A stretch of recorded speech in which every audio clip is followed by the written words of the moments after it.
सोमा ज्योतिर्गमय मृत्योर्मामृतं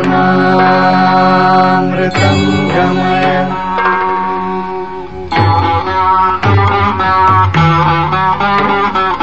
सर्वेऽपि सुखिनः सन्तु सर्वे सन्तु निरामया सर्वे भद्राणि पश्यन्तु मा कश्चित् दुःखभाग् भवेत्। द्यौः शान्तिः शान्तिः अन्तरिक्ष शान्तिः पृथिवी शान्तिः शान्तिः आपः शान्तिः शान्तिः ओषधयः शान्तिः शान्तिः वनस्पतयः शान्तिः शान्तिः विश्वे देवाः शान्तिः कामः शान्तिः शान्तिः क्रोधः शान्तिः शान्तिः ब्रह्म शान्तिः शान्तिः सर्वः शान्तिः शान्तिः शान्तिरेव शान्तिः शान्तिः सामः शान्तिरेधि। यतो यत समीहसे ततो नु अभयं कुरु शन्नः कुरु प्रजाभ्यो भयं न पशुभ्यः। सुशान्तिर्भवतु सुशान्तिर्भवतु सुशान्तिर्भवतु।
इस मद्रालय के स्वामी तुम ही हो?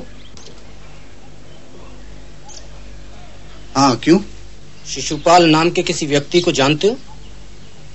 यहाँ तो हर दिन कई लोग आते हैं। अच्छा, लेकिन आप कौन हैं? अभी पता चल जाएगा।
इससे पहले कि महाराज जन्मदंत के लोग मुझे मार डाले, उसे मेरे हाथ मार देंगे। शिशुपाल, उनके हाथों मरने के बजाय मैं आपके हाथों मरना पसंद करूंगा। शिशुपाल,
मेरी आपसे एक प्रार्थना है महामंत्री। तुम्हारी किसी योग्य प्रार्थना को आज तक मैंने अस्वीकार किया है शिशुपाल? तो आज आप मेरे लिए मगध की सीमा से सुरक्षित बाहर निकलने की व्यवस्था करवा दें। मैं आपका सदैव ऋणी रहूंगा। शिशुपाल, यदि तुम जैसा साहसी पुरुष भी धीरज छोड़ देगा तो मगध माटी के लिए प्राण देने वालों को कहां से लाएगा? पर इसी तरह से चलता रहा महामंत्री तो मुझ जैसे कईयों को मिट्टी में गाड़ दिया जाएगा। मरने के बाद चिता को आग तक नहीं मिलेगी। कुछ करिए देव, मरघट पर भी एक शव आपकी प्रतीक्षा कर रहा है। शव? सिंचामि यजुषा प्रजामायुर्धनञ्च। ओम शांति शांति शांतिः। परे युवागं संप्रवतो महीरनुबहुघ्नः पन्थामनपस्पशानम्। वैवस्वतगं संगमनञ्जनानां यमगं राजानगं हविषादुवस्यत। इदं त्वा वस्त्रं प्रथमं वा गन्नपैतदूहयदिह विभः पुरा। इष्टापूर्तमनुसंपश्य दक्षिणां। प्रणाम महामंत्री। दत्तं बहुधा विबन्धुषु। क्या यही मेरी प्रतीक्षा कर रहा है? हाँ देव। शव का अग्नि संस्कार क्यों नहीं किया गया? आज्ञा नहीं है देव। क्या मृतक के मृत्यु के संबंध में कोई छानबीन हो रही है? नहीं देव। तो फिर किसकी आगे की प्रतीक्षा है तुम्हें? महामंत्री ही नियम बनाते हैं और महामंत्री ही नियम भूल जाते हैं। आप ही ने तो आज्ञा दी है। चांडाल, झूठ बोल रहे हो तुम। किसने तुम्हें यह सूचना दी? मुझे तो आज्ञा मिली थी देव की लकड़ी पर कर ना चुका सकने की अवस्था में किसी को भी लकड़ियां ना दी जाएं। और आज्ञा तो आप ही के नाम दी जाती है महामंत्री। ये सच ही कह रहा है महामंत्री। पर ऐसी मैंने कोई आज्ञा नहीं दी है शिशुपाल। कैसे कोई रोक सकता है मृत्यु के पश्चात अग्नि संस्कार के नैसर्गिक अधिकार को? महामंत्री देख ही तो रहे हैं।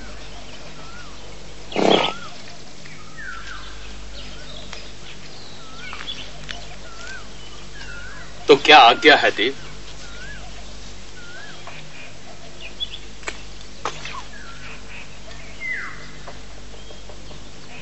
मात्र 5 पन।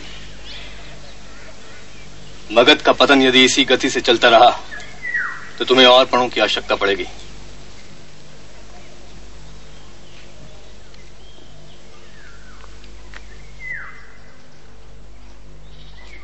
और किन किन वस्तुओं पर कर लगाया गया है शिशुपाल? लकड़ी के अलावा पत्थर, गोंद व चमड़े पर महामंत्री।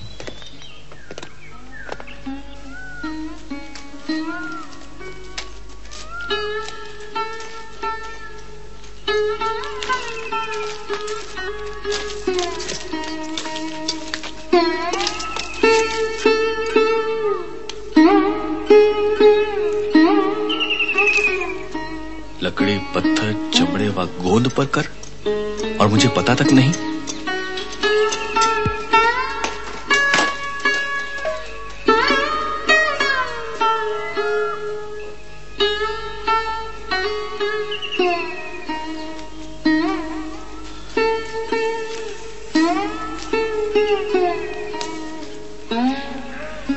महामंत्री, महामंत्री,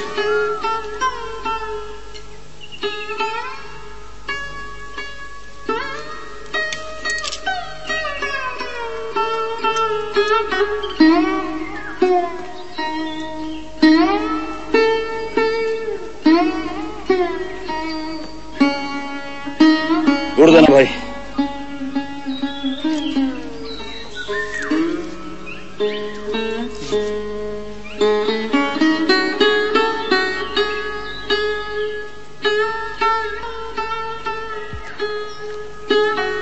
महामंत्री, और किन किन वस्तुओं पर कर लगाने का विचार है?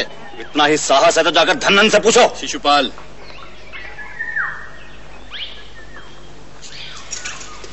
महामंत्री,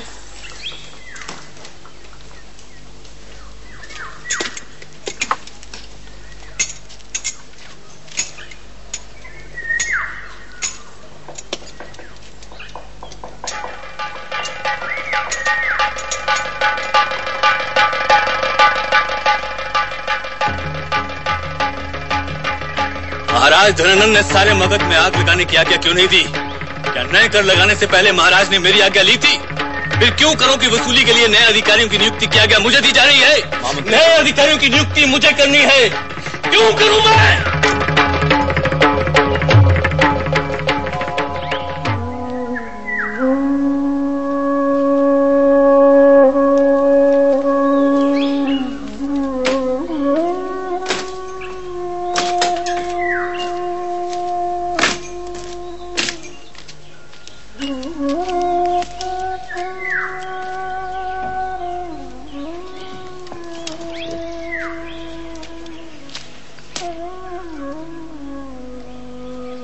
महामंत्री,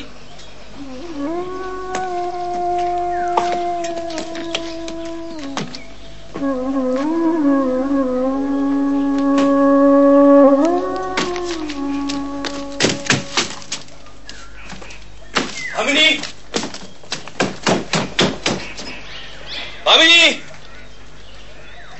भामिनी, भामिनी,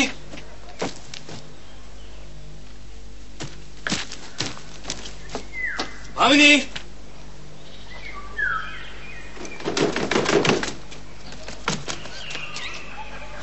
भामिनी, भामिनी,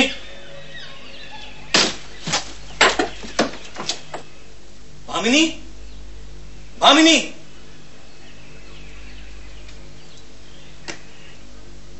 ये सब क्या है भामिनी? मैंने कहा था ना स्वामी, एक दिन हमें मगध छोड़ना पड़ेगा। आज वो दिन आ गया है। पर ऐसा मैंने क्या किया है कि जिसके लिए हमें मगध छोड़ना पड़े? स्वामी, राजनीति में अपने स्वामी और अपने से सामर्थ्यशाली व्यक्तियों के दोष ढूंढना अपने विनाश को आमंत्रण देना है, और मैं अपने परिवार का विनाश नहीं होने देना चाहती। तो तुम भी चाहती हो कि मैं कार्यों की तरह पलायन करूं? हमें हमारे भविष्य की चिंता है पिताजी। मगध के भविष्य में ही तुम्हारा भविष्य सुरक्षित है बेटे। मगध का भविष्य लिखने का अधिकार तुम्हारा है। मगध के हित में ही तुम्हारा हित है। आप पूरे मंत्री परिषद से अकेले नहीं लड़ पाएंगे पिताजी। लड़ना किससे है बेटे? वे भी तो अपने हैं। मुझे उनसे नहीं, उनके अहंकार से लड़ना है, उनके अज्ञान से लड़ना है। जहां सिर्फ तलवार की भाषा समझी जाती है, वहां आपकी कोई नहीं सुनेगा पिताजी। इस लड़ाई में शक्ति नहीं, सत्य निर्णायक होता है बेटे। मेरी शक्ति तो तुम हो, तुम सब। और यदि फिर भी तुम जाना चाहते हो तो जाओ। शक्तार मगध की भूमि पर पैदा हुआ है, वहां मगध की भूमि पर ही मरेगा। आप परिस्थितियों की गंभीरता को समझने का प्रयास नहीं कर रहे हैं पिताजी। तो खड़े क्यों हो? जाओ, निकल जाओ यहां से, जाओ। तुम अपने पिता का त्याग कर सकते हो, परंतु मैं अपनी मां का त्याग नहीं कर सकता। जाओ।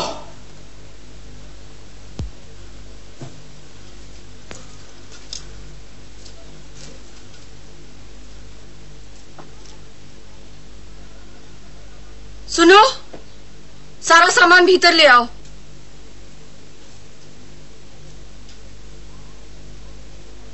जाइए, आप भी अपने कर्तव्य का निर्वाह करिए।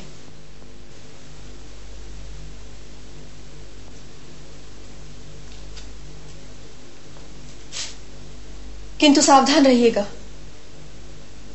सबसे ज्यादा सावधान तो हमें स्वयं से रहना है भामिनी, क्योंकि सत्य की रक्षा का युद्ध कहीं स्वार्थ की रक्षा का युद्ध ना हो जाए।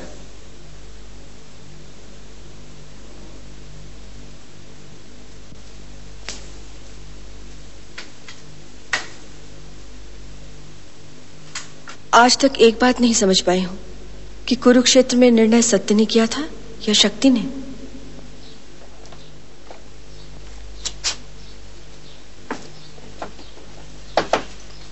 सुनिए,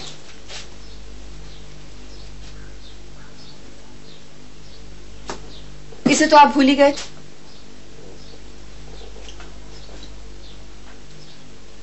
शिशुपाल,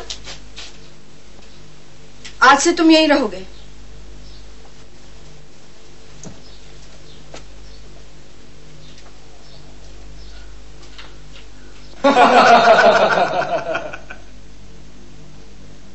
जिस प्रकार पानी में रहने वाली मछलियां कब पानी पी लेती हैं, यह बताना कठिन है, उसी प्रकार मुद्रा विनिमय करने वाले अधिकारी कब मुद्राएं हड़प कर लेंगे, यह भी बताना कठिन है।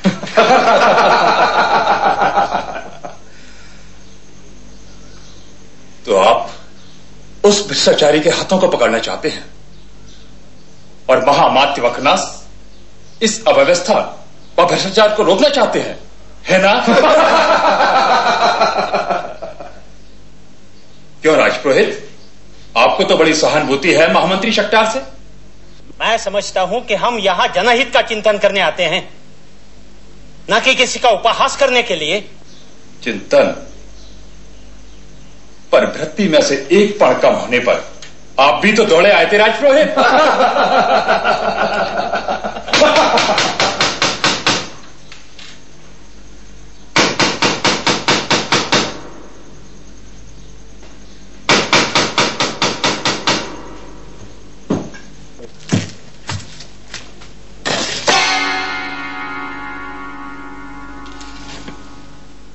महामंत्री शक्टार,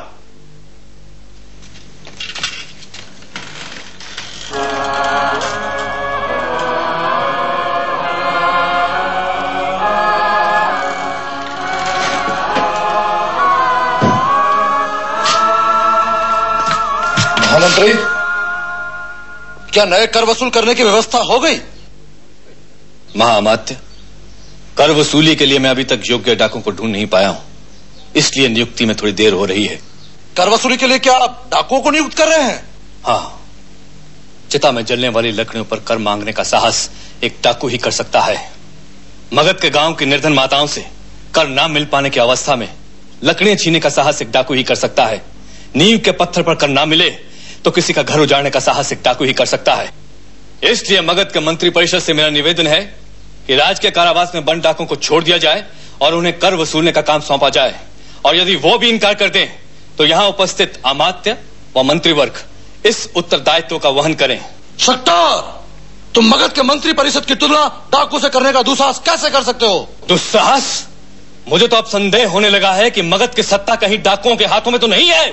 शक्टार, चीखो और चीखो, परंतु उससे पहले मगध के इस मंत्रण कक्ष के समस्त द्वारों एवं समस्त वातायनों को खोल दो, ताकि पाटलिपुत्र की प्रजा यह देख सके कि उन्हें भय अग्नि तथा जल प्रलय से नहीं बल्कि हम जैसे गृह शत्रु से है। सुनने तो उन्हें भी।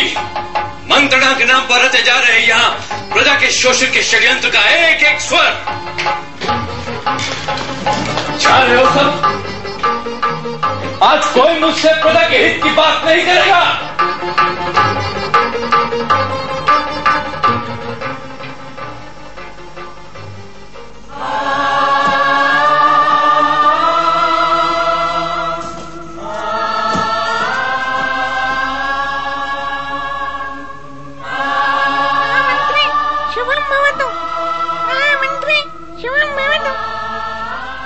शुभ हो सकता है शुकराज? यदि इसी प्रकार सब चलता रहा तो मगध के कई घर मरघट बन जाएंगे।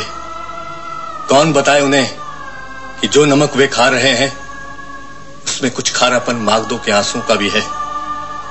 कैसे शुभ हो सकता है, कैसे शुभ हो सकता है शुकराज?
किसी डाकू को ढूंढ रहे हो महामंत्री?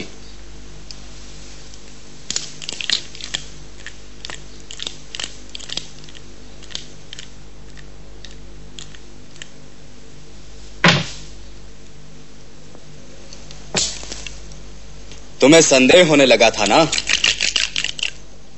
कि मगध की सत्ता कहीं डाकुओं के हाथों में तो नहीं? महाराज। महामंत्री, डाकुओं को ढूंढने तुम कहां गए थे?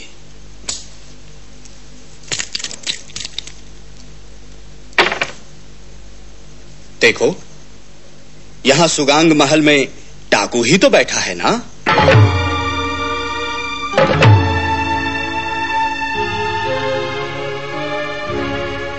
तुम हां क्यों नहीं कहते?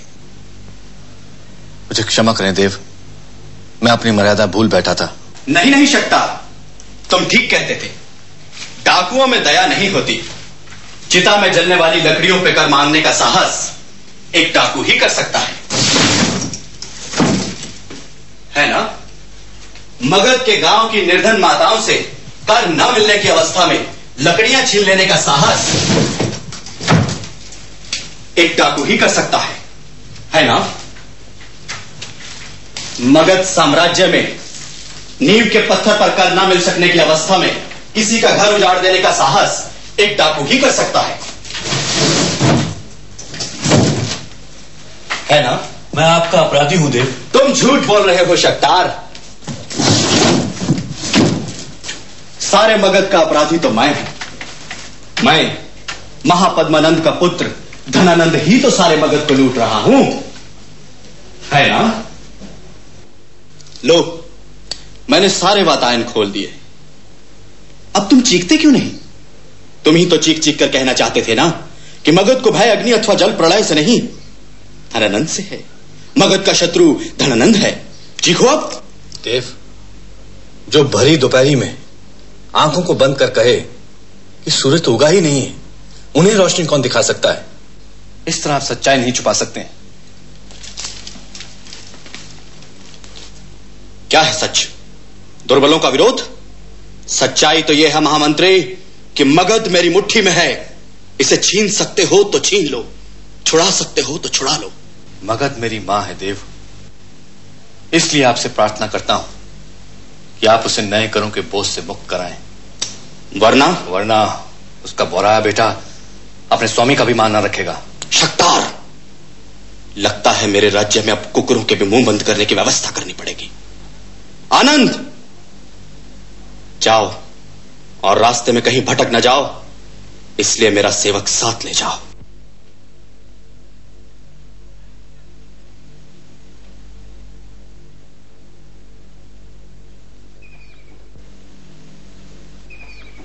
लो, मैंने सारे वातायन खोल दिए। अब तुम चीखते क्यों नहीं? तुम ही तो चीख चीख कर कहना चाहते थे ना कि मगध को भय अग्नि अथवा जल प्रलय से नहीं, धनानंद से। मगध का शत्रु धनानंद है। चीखो अब, क्या है सच? दुर्बलों का विरोध? सच्चाई तो यह है महामंत्री कि मगध मेरी मुट्ठी में है। इसे छीन सकते हो तो छीन लो, छुड़ा सकते हो तो छुड़ा लो। शक्तार, लगता है मेरे राज्य में अब कुकुरों के भी मुंह बंद करने की व्यवस्था करनी पड़ेगी। तुम हाँ क्यों नहीं कहते? डाकुओं को ढूंढने इसी डाकुओं को ढूंढ रहे हो महामंत्री। अब तुम चीखते क्यों नहीं? मगध का शत्रु, सच्चाई तो यह है महामंत्री कि मगध मेरी मुट्ठी में है। इसे छीन सकते हो।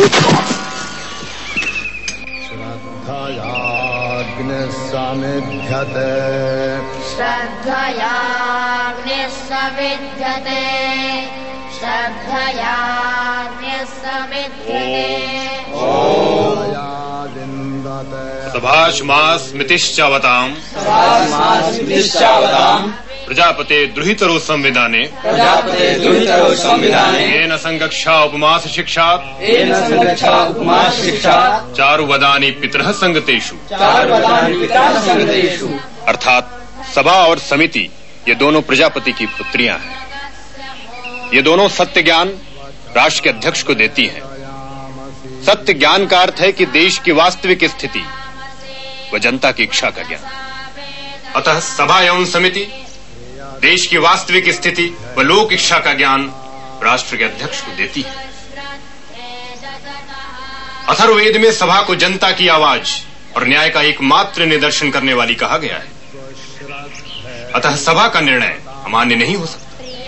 राष्ट्र का अध्यक्ष भी उसके निर्णय से बंधा होता है। यदि प्रजा हित में राष्ट्र अध्यक्ष कोई असावधानी न करे तो यह राष्ट्र समिति राष्ट्र अध्यक्ष के अनुकूल एवं अनुरूप रहती है। पर प्रजा हित के विरोध में कार्य करने पर राष्ट्र अध्यक्ष को पद भ्रष्ट करने में राष्ट्र समिति तनिक भी देरी नहीं करती। ध्रुवच्युतः प्रमणे ही शत्रुन शत्रु यतोधरान पादयस्व सर्वादिशः सम्नसः सदृची ध्रुवायते समिति कल्पतामि।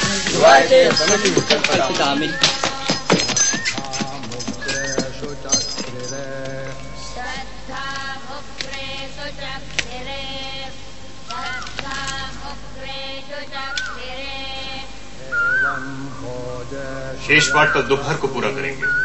ओम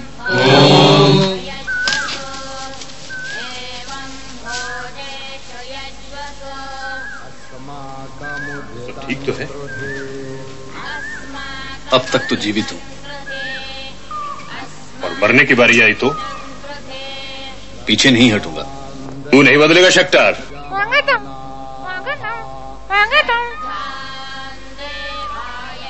काश कुश्ती हो जाए।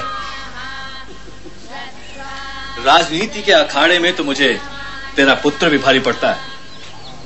कहाँ है विष्णु? आचार्य विनोगुप्त के यहाँ दंडनीति का अभ्यास करता है। राजनीति पढ़ता है या पढ़ाता है विष्णु?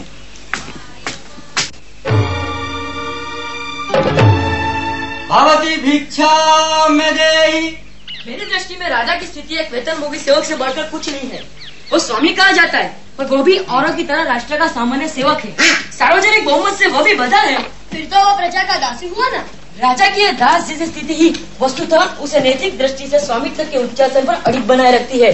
शासन के सारे अधिकार उसके हाथों में इसलिए रह जाते हैं कि वह प्रजा का उत्कर्ष, भरण पोषण व सुख सुविधा का व्यवस्थापक है। और यदि वो प्रजा का हित करे तो उसे सत्ता पर रहने का कोई अधिकार नहीं।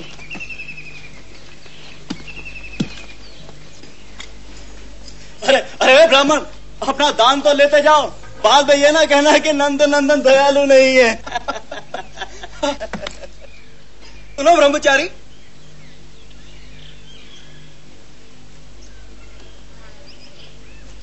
तुम्हारे दंड की ऊंचाई तुम्हारे साथी के दंड से ज्यादा क्यों? ब्राह्मण का दंड माथे से ऊपर, क्षत्रिय का दंड मस्तक तक होता है। और वैश्य का नाक तक। अच्छा, अब ये किसका कहा जाएगा?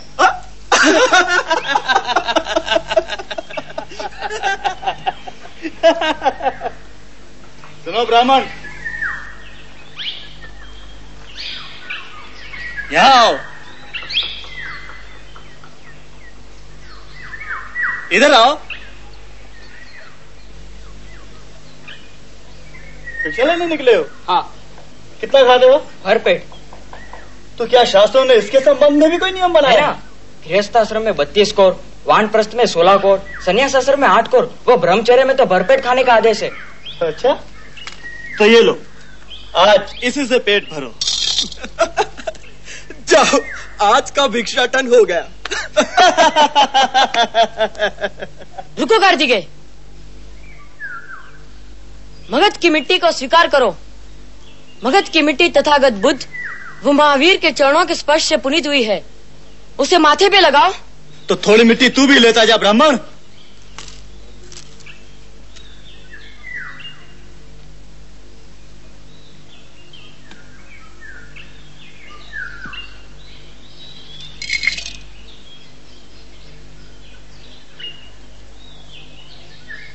दान दिया है तो आशीर्वाद पाओगे ही। मगध की थोड़ी मिट्टी तुम्हारे माथे पर भी लगनी चाहिए। आज तुम पवित्र हुए। सुनो ब्रह्मचारी, क्या नाम है तुम्हारा? अपने देश और कुल का गौरव बढ़ाए ऐसा कोई काम आज तक तो मैंने नहीं किया है, फिर भी मैं तुम्हें अपना नाम बता ही देता हूँ। विष्णुगुप्त हूँ मैं। महापद्म के पुत्र और धनानंद के बंधुओं को तूने आशीर्वाद तो दे दिया, अब दक्षिणा भी लेते जाओ। जाओ नंदन, जाओ अपने मार्ग पे ब्रह्मचारी, जाओ।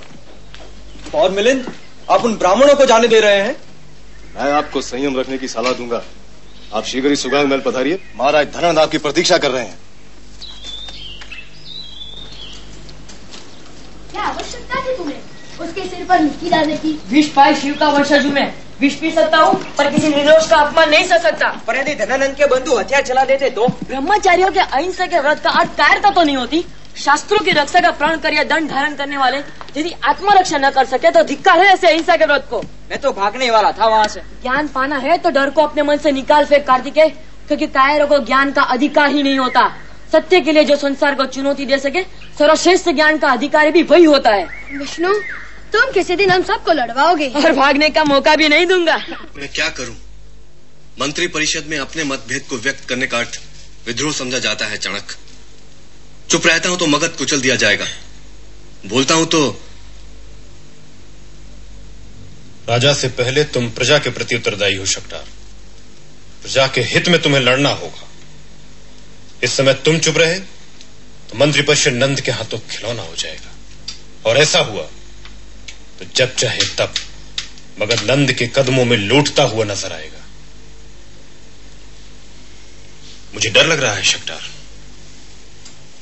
राजा और मंत्री तो साम्राज्य रूपी गाड़ी के दो पहिए हैं। अगर एक ने भी अपनी धुरी छोड़ी तो गाड़ी उलट जाएगी। मैं इसी गाड़ी को सीधे मार्ग पर लाना चाह रहा हूं आचार्य चाणक्य। तुम्हें अब चौराहे पर आना ही होगा और धनंद के कुचक्रों को सरेआम नंगा करना होगा।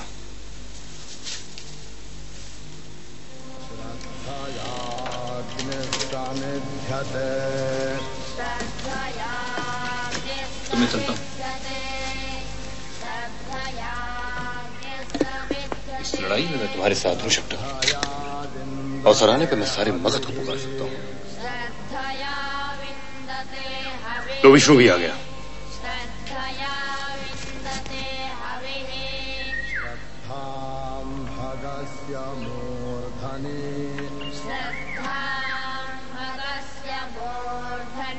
प्रणाम आचार्य।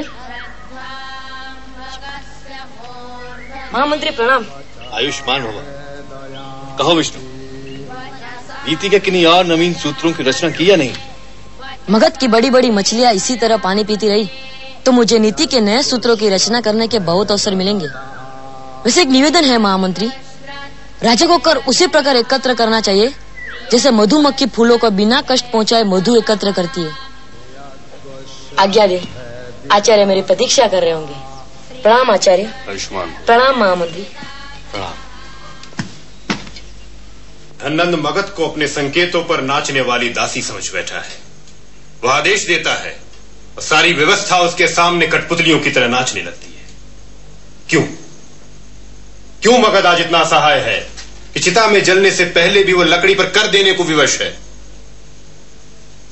पर इसमें हम पाटलिपुत्र के गुरुकुलों के आचार्य क्या कर सकते हैं?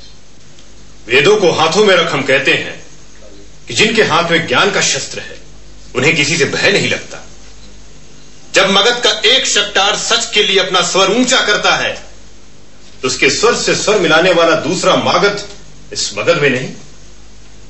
इसलिए मैं आपसे पूछता हूं कि गुरुकुल के गर्भ से सिर्फ कापुरुष व पाखंडी ही पैदा हुए हैं जो सच की बातें तो करते हैं लेकिन सच का निर्वाह करने से कतराते हैं। आचार्य जनक, गुरुकुलों को राजनैतिक विवादों में घसीटा न जाए तो ही ठीक है। गुरुकुल राजनैतिक संघर्ष का हथियार नहीं बन सकते। जो लड़ाई मेरे और आपके लिए हो रही हो उससे आप अलग कैसे रह सकते हैं आचार्य जीवक? शक्टार हम सबके लिए लड़ रहा है। शक्टार विद्रोह की भूमिका बांध रहे हैं आचार्य चणक। सच की मांग को विद्रोह नहीं कहा जा सकता आचार्य जीवक। यदि कल कोई मागध चौराहे पर खड़ा हो, चीख चीख कर धननंद से सच जानने का आग्रह रखे तो क्या उसे विद्रोह की संज्ञा दी जा सकेगी? इसके लिए अच्छा होता कि आप पाटलिपुत्र के राजपुरुषों को बुला दें। जीवक, जो भविष्य के निर्माता होने का दावा करते हैं वर्तमान की जिम्मेदारी भी उन्हीं के कंधों पर होती है। तो आप चाहते हैं कि पाटलिपुत्र के गुरुकुलों का एक प्रतिनिधिमंडल महाराज धननंद तक जाए और उन्हें समझाने का प्रयत्न करे? यही समय की मांग है आचार्य।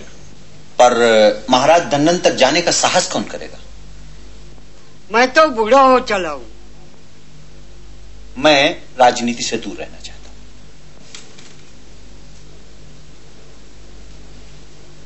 धननंद तक पहुंचने का साहस मैं करूंगा।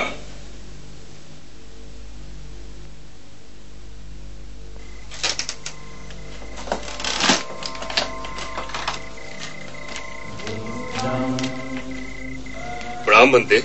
तथागत तुम्हारा कल्याण करे। बनते, जब सारा समाज सो जाता है तो आप अपने विहार से बाहर निकलते हैं। मैं भी आप ही की तरह एक प्रहरी हूं आचार्य। आप मगध के भविष्य की रक्षा करते हैं। मगध के राजकीय प्रहरी लोगों के धन व जीवन की रक्षा करते हैं और मैं नगरवासियों के चरित्र की रक्षा करने का प्रयास करता हूं, उन्हें सद्मार्ग पर लाने का प्रयास करता हूं। भटकता रहता हूं इस अंधेरे में, पता नहीं कब किसे कहां मेरी सहायता की आवश्यकता पड़ जाए।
समय नहीं देखेगा।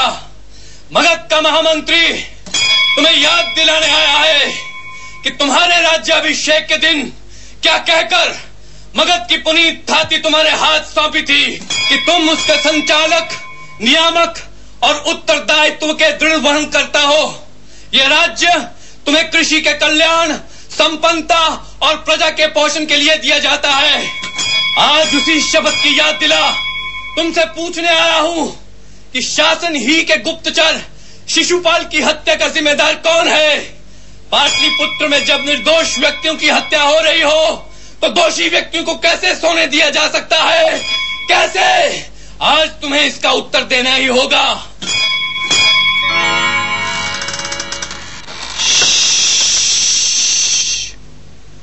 पाटलिपुत्र सो रहा है। असतो मा सद्गमय तमसो मा ज्योतिर्गमय मृत्योर्मामृतंगमय यदेवेह तदमुत्र तदन्विह मृत्युः समृत्युमाप्नोति य इह नानेव पश्यति।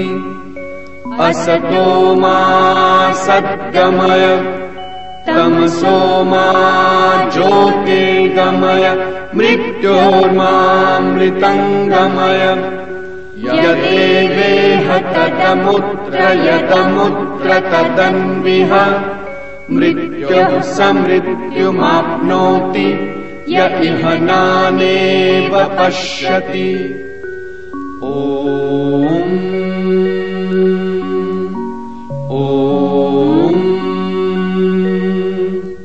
निसारे सनि सारे निसारे सनि सारे सा निसारे सनि सा।